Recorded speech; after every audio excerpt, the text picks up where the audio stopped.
Alright, so we just finished talking about the confidence interval for slope. Now there you can also do a significant test for slope.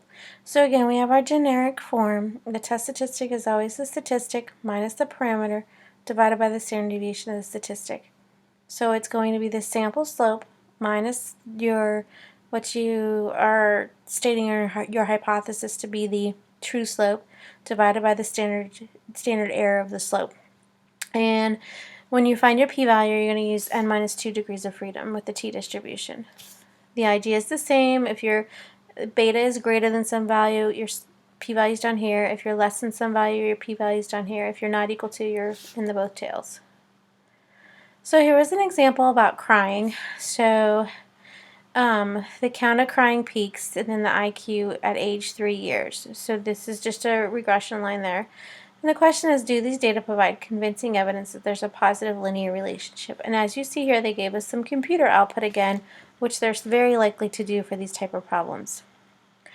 All right, it asked here if there was a positive linear relationship. So since it's asking if it's positive, I just need to know that the slope is greater than 0.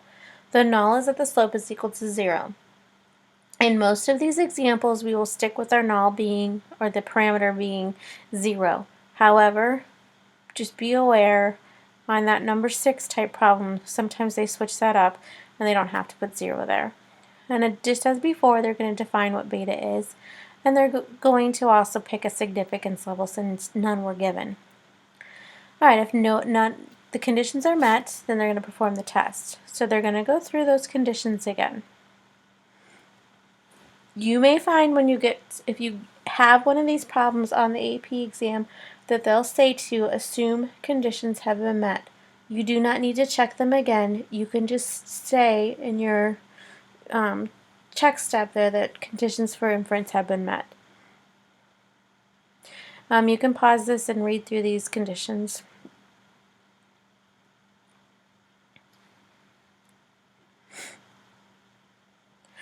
Alright, since there's no violations to the conditions, we're going to go straight here to this computer output, and they're going to, like I said, when they give you this output, just go ahead and use it. They actually tell you what the test statistic is in the output, so you can use that number right there. You don't even need to do this calculation like they've done.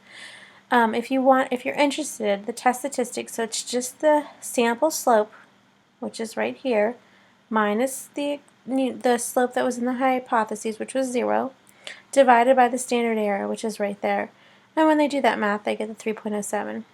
You can also use then the tcdf command.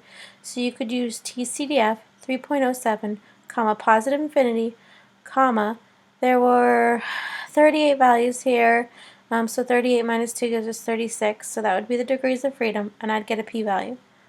But again, on the other hand, they gave you this computer output. The p-value right here, there's a p-value right here. The problem, just remember, the problem with the p-value from the computer output, it's always a two-sided test. So this is for a not equal test. In this example, we were only doing the greater than. So I'm going to take half of that p-value. And again here, we can, just like before, compare your p-value to your significance level, reject or fail to reject, and then make the last statement should be in terms of the alternative. So conclude either can support it or you can't support the alternative. Alright, and then the last thing that we talked about in this chapter is we talked about transformations.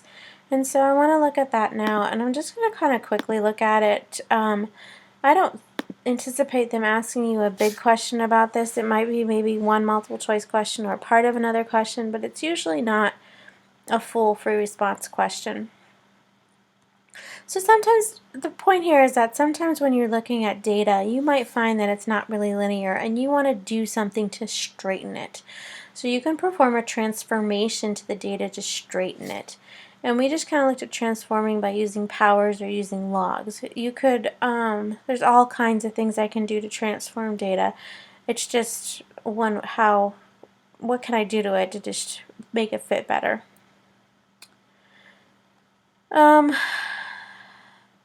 Let's see, we can look at that if you want.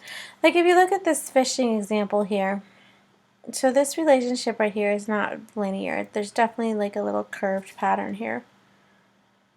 So what they've done here is they've decided instead of doing length versus weight, they're actually going to square or cube the length. If we cube the length, then the relationship looks more linear. So now we're going to do a regression with the x being length cubed and the y being weight. They're not going to ask you to come up with the transformation. They might ask you which one of these has a better fit and how's it been transformed.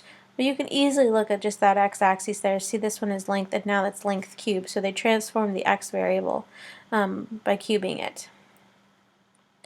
Another way to do it is that they could have gone the opposite direction, so left length as it was and taken the cube root of weight, and you still see a much more linear relationship than you did initially. And again, they're not going to ask you to figure out what the transformation should be, but could you look at a problem and figure out which one is better? And then what they're going to show you here, so here's the one with the x variable transformed, here's the one with the y variable transformed, and here's the residual plot. So both of them have different regression equations. This first one, you're predicting the weight using the length cubed, and the second one, you're predicting the cube root of the weight using just the length. So they have different equations there. And both equations can be used to predict the actual fish's weight. So I plug in 36 into both of those, and I solve everything, and I would get those two numbers there. And you can see I get a slight difference there, but again, I am transforming things differently.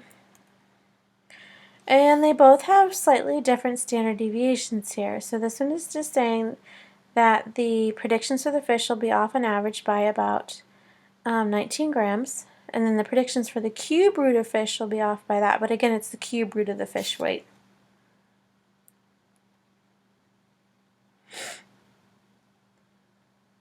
So what you've seen here is just a transformation with power.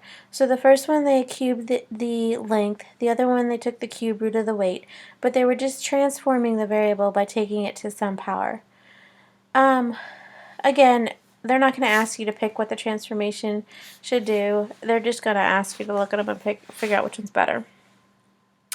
Oftentimes it's easier for you or for anyone to transform with logarithms instead of using powers.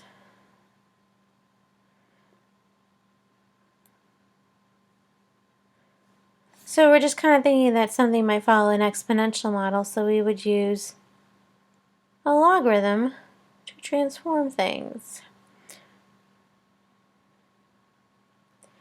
And you can pause through this if you're familiar with that. But again, I don't anticipate you going through a whole free response question about this.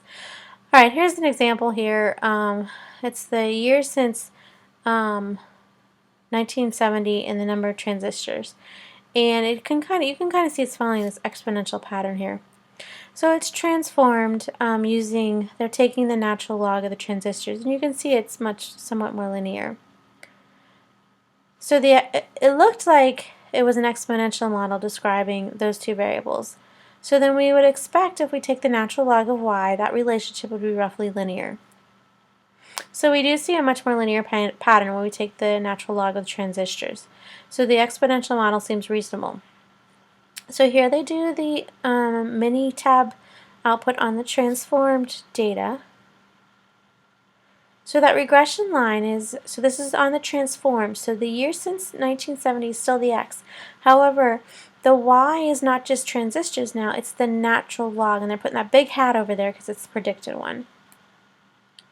And we can use that to predict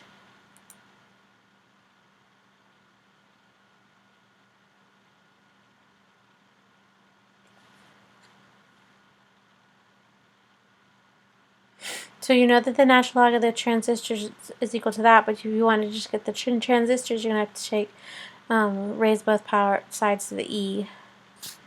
Alright, here's the residual plot.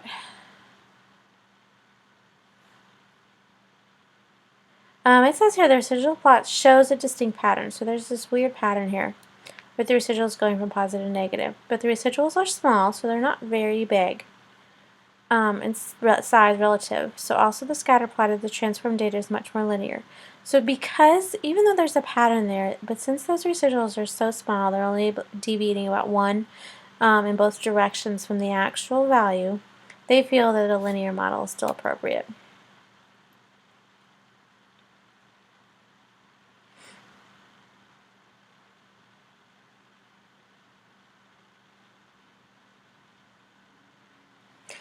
This is just a point here. If you can use a power model to describe the relationship between two variables, so like earlier when we looked at the cube root or the cube, then a scatter plot, if you take the log of both variables, you should also get a linear relationship. So it's just an alternative way to do the transformation.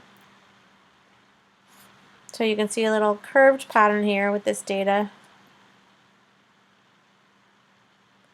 So the distance from the sun and the period of revolution. So here's if they only took the natural log of 1, you still have that curved relationship here. Now if you take the natural log of both, so since they're doing the natural log of both, which is the same thing kind of as doing a power model, they're saying that that relationship is more linear.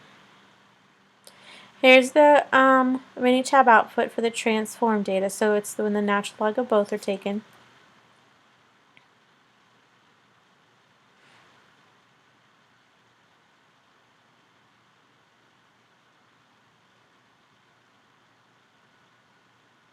So there's the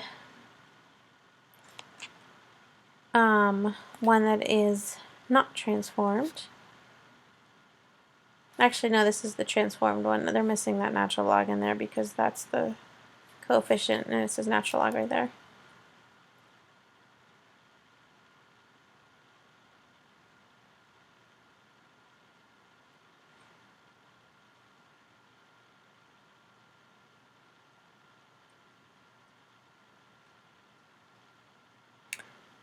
So I guess, well, they are looking still at that. No, they're looking at the second one. Not sure. I think they might have a mistake in here. So you can plug it in again and justify that. I'm gonna skip through this. So again, the big point here is that just be aware that you can transform your data if it doesn't look linear.